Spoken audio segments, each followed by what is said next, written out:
হাই friends, কি খবৰ আপোনালোকৰ? ভালনে? মই ভালে আছোঁ। কৃপা আছামিজ ব্লগলৈ আপোনালোকক স্বাগতম জনাইছোঁ।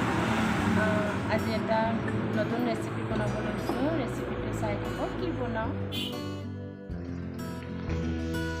ইয়াত লৈছোঁ মই উৰহিখিনি মই ধুনীয়াকৈ কাটি ধুই পানীকণ শুকাই লৈছোঁ। উৰহি গাত জানো পানী নাথাকে তেনেকুৱা কৰি লৈছোঁ। আৰু লৈ ল'লোঁ মই টমেটো, অলপমান পিঁয়াজ, আদা নহৰু পেষ্ট, আৰু ইয়াতে লৈছোঁ মই সৰু সৰু দুপিচ ডালচেনি, আৰু মই দিম ৰেগুলাৰ জিৰা, হালধি, জলকীয়া, সেইখিনি মছলা, ৰেগুলাৰ মছলাখিনি। তাৰপিছত লৈছোঁ মই বগা সৰিয়হ, এইটো হয় বগা সৰিয়হ, পেষ্ট বনাই লৈছোঁ ধুনীয়াকৈ, মিক্সিত মাৰি ল'লোঁ।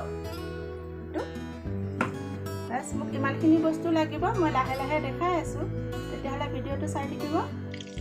কেৰাহীত মই তেল গৰম হ'বলৈ দিলোঁ, বেছি তেল দিয়া নাই, অলপমান তেল দিছোঁ। আৰু মই এতিয়া উৰহিখিনি অলপ ফ্ৰাই কৰি ল'ম, বেছি নহয়, অলপ হালকা পাতলাকৈ ফ্ৰাই কৰি ল'ম।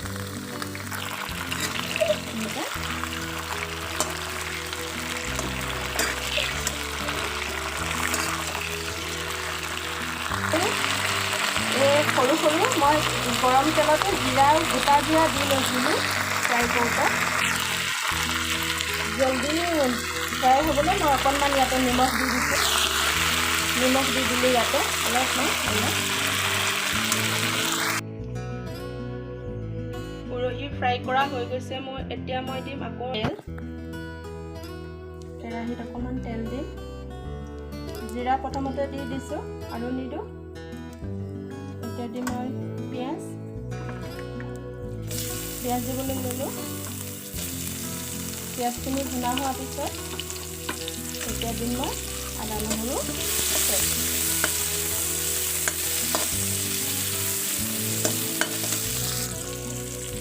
মই ইয়াতে ডালচেনি দুপিচো দি দিলোঁ। পিঁয়াজৰ লগতে ফ্ৰাই হ'ব। পিঁয়াজখিনি জলদি নৰম হ'বলৈ দিলোঁ, অকণমান নিমখ, যাতে জলদি হৈ যায়।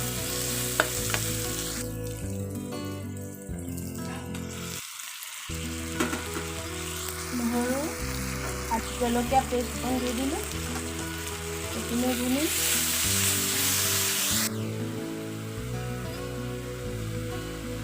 আদা নহৰু ভুনা হৈ গৈছে। এতিয়া দিম মই বিলাহীখিনি, কাটি ৰখা বিলাহীকণ দি দিলোঁ।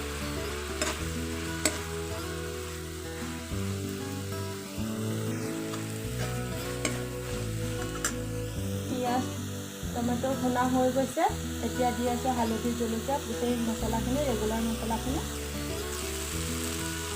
এতিয়া দিম মই পানী, তাৰপিছত পানী দি দিলোঁ। এইখিনি মই আৰু 2-3 মিনিটমান ভুনি ল'ম।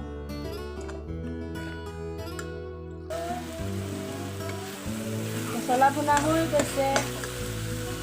এতিয়া দি দিম উৰহি, ভাজি ৰখা উৰহি। এতিয়া ভাজি ৰখা উৰহিখিনি খুব হালকা হাতেৰে মিক্স কৰিব লাগিব, এনেকৈ বহুত হালকা হাতেৰে, নহ'লে ভাঙি যাব। এতিয়া মই দি দিলোঁ পেষ্ট কৰি ৰখা সৰিয়হখিনি। ইয়াতে বহুত লাগি আছে, ইয়াতে পানী অকণ দি দিম। এতিয়া আৰু পানী দি দিলোঁ। এতিয়া মই অকণমান উতলিবলৈ দিম।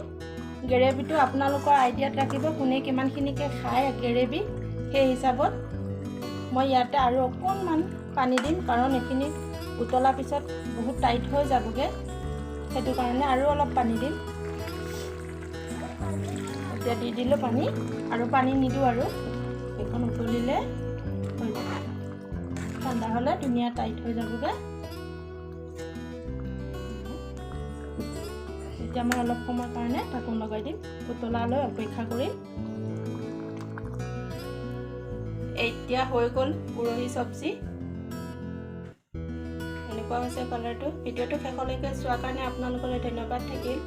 যদি ভিডিঅ'টো ভাল লাগিছে তেতিয়াহ'লে লাইক কমেণ্ট শ্বেয়াৰ ছাবস্ক্ৰাইব কৰিব আৰু কাষতে থকা বেল বটনটো প্ৰেছ কৰি দিব তেতিয়াহ'লে আজিলৈকে আহোঁ আকৌ লগ পাম নেক্সট ভিডিঅ'ত বাই বাই